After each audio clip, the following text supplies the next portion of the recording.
Well, the day panned out. It began with one further ministerial resignation, then a second, then a third, then a fourth, and we were reaching over 50 government resignations. And eventually, we then got a message, because Downing Street had not been answering the UK press's phone calls for over 4 hours. We knew something was afoot.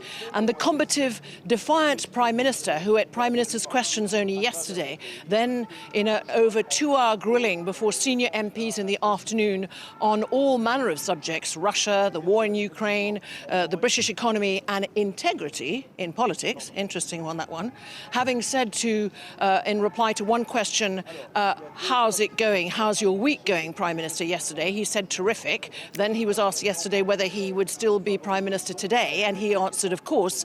Well, actually, yes, he's still Prime Minister, but he has resigned today as the leader of the Conservative Party. Now, that is not good enough, say, a majority of Conservative MPs, because let's remember a delegation of senior MPs went to see him last night here in 10 Downing Street, and actually some of his most loyal supporters told him he really had to go. But he's still clinging on because he wants to remain till there are elections, leadership elections, which will take a few months. And he'd like to stay on till September, possibly October. And that is actually not what a majority of senior MPs want in the Tory party. They believe he's damaging himself, he's damaging the office of Prime Minister, he's damaging the United Kingdom, and he's damaging the brand of the Conservative Party and therefore its future electoral prospects. Indeed. Benedict, before I ask you who can replace Johnson, who might replace Johnson,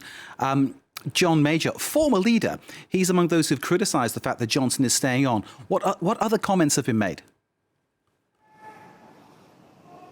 Well, former leader and former Prime Minister John Major had his own problems, remember. Well, there are very like-minded comments saying that this is just not sustainable.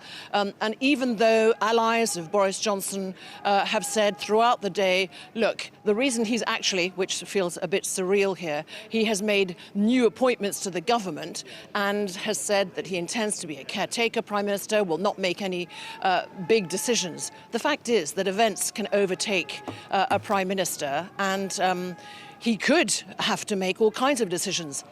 The fact and the truth that Boris Johnson finds it so painful, so sad, and to him so incredible that he was not successful in persuading his own party that he was the best man, that he's the one with, he says, the colossal mandate he got back in 2019, the 80-seat majority, the best since 1987 and Margaret Thatcher, that he thinks, a new mandate when he won narrowly, it has to be said, a vote of no confidence just a month ago.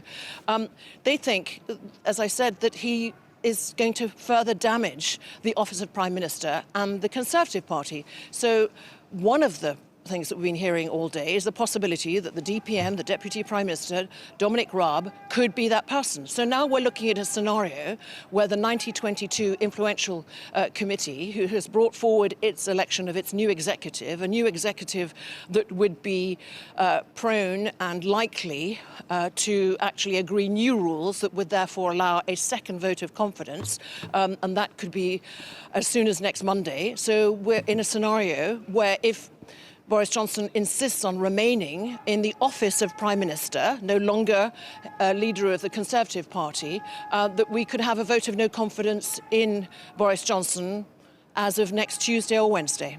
Historic and exciting times, Benedict. Briefly, before we leave you, any word on who might replace Johnson? I imagine the bookmakers have already opened a book on the actual subject. What are you hearing?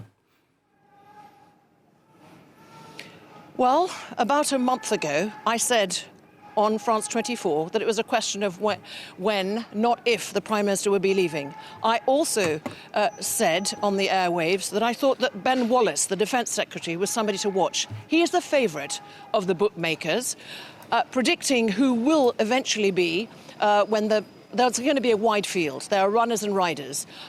Some talk about Liz Truss, who's on her way back here, the Foreign Secretary, who's remained very silent, but has agreed, has shortened her trip, coming back to London, and clearly, I think, is seriously considering being one of those contenders.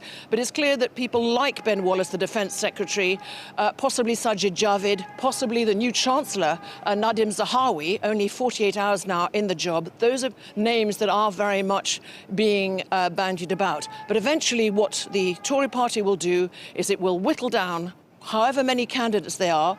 There will be debates, public ones, televised and others, and they will whittle it down to 2 candidates. Then they will put it to the party membership, and we would expect that a fresh leader of the Conservative Party, and therefore next Prime Minister, as far as we know, would be then appointed before what is a huge event, and that is the annual party conference of the Conservative Party in the autumn.